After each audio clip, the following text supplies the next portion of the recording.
Hi, I'm Mike Thompson. Christmas is over, and now we're in those awkward days between Christmas and New Year's where you have no idea what day it is. Well, the other day, Christmas Day in fact, I was trying to take lots of pictures of everybody opening their presents, as anyone normally does on Christmas. The problem I had was, the conditions in the three houses I was shooting in didn't have enough ambient light really to get good pictures without using a flash or without cranking the ISO up way too high. Well, I don't have an external flash yet, so I was forced to use the little pop-up flash here on my camera. The problem with the pop-up flash, of course, is it's pretty much the worst possible location and flash that you could have and create good shots, because you get that really harsh, straight-on frontal light that just blows everything out. Well, luckily, Santa Claus had come the night before, and he drank all of his milk. So I'm going to show you how to create a simple flash diffuser for your pop-up flash using nothing more than an empty milk carton. Now this is only going to work if your camera has a hot shoe. This point and shoot doesn't, so we're out of luck for this one. You're going to want an empty milk carton. You can either use a half gallon. My prototype here was made with the quart size. You could use a gallon too, but I haven't tried that yet. We're going to want the top portion of this jug, so I'm going to take it and cut around like so, and we're going to discard everything in the top half. So the shape we're going for is something like this. It's kind of strange, but you can see here from my prototype, the center section is the diffuser section right here. Then the sides that wrap around provide the support right here.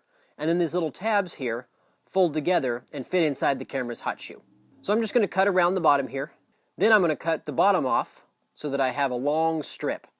There's a mold line right around the bottom here. That's the logical place to cut. The center section right here is the diffuser. This side is the support.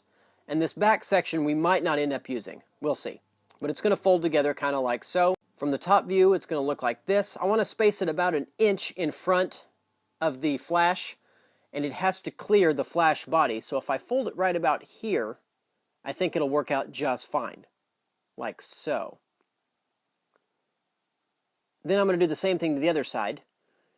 Kind of push it together here, being careful not to crease the diffuser portion because I don't want a hard crease in front. So I'm just kind of putting it together.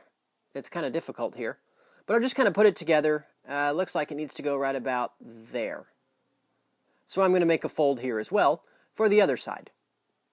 Now, the hot shoe doesn't extend there, so I can cut this back flap off with some scissors. So I ended up only needing 3 panels of the half-gallon milk jug instead of all 4, which was nice.